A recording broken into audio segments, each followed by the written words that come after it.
Good morning. Today's hymn, which I chose to complement our pastor's devotional, is Great is Thy Faithfulness, one of our most familiar and well-loved hymns at First Christian Church. This being Thanksgiving week, I've selected a hymn that reminds us that God never fails, that He will always be who He always has been. Thomas Chisholm was born in 1866 in Kentucky, a child prodigy of sorts, and by the age of 16, despite having only an elementary school education, he was a teacher in his rural school district and editor of the local newspaper. At the age of 26, he became a Christian and joined the staff of a religious publication in Louisville. In 1903, when he was 37, he became a Methodist minister. Hampered throughout his life by frail health, he became a prolific writer of poetry.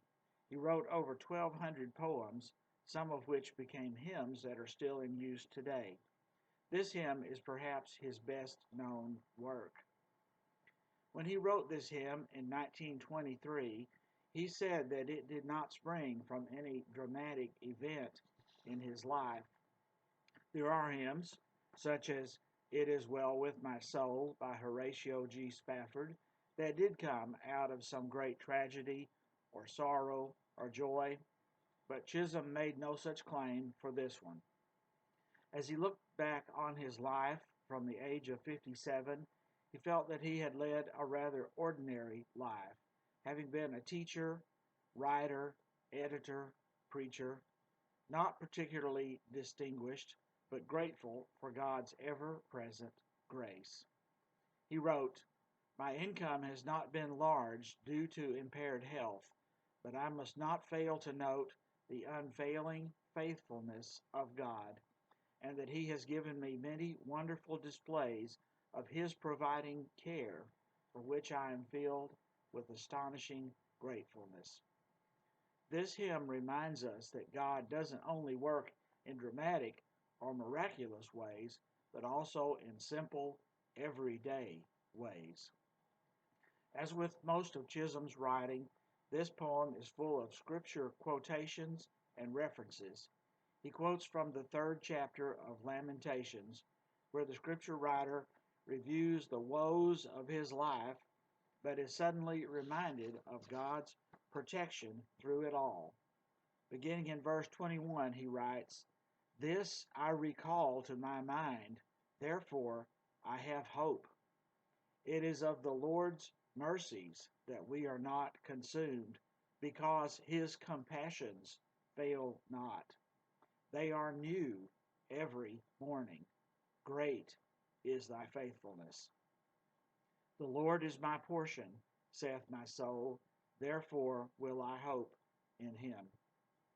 He also refers to the book of James, chapter 1, verse 17. "Every good gift and every perfect gift is from above, and cometh down from the Father of lights, with whom is no variableness, neither shadow of turning."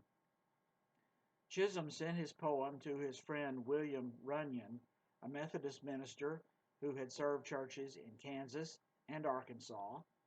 Runyon had been a talented musician from an early age, having become a church organist at the age of 12.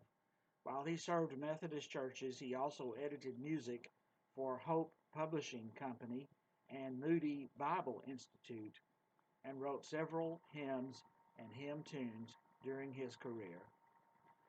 Runyon set Chisholm's poem to music and published it in one of his collections. The hymn proved highly popular with the faculty and students at the Moody Bible Institute and became known throughout the world through its frequent use in Billy Graham's international crusades. It has been published in a great number of hymnals and has also been recorded in contemporary style by Chris Rice. Please join us in singing all 3 verses.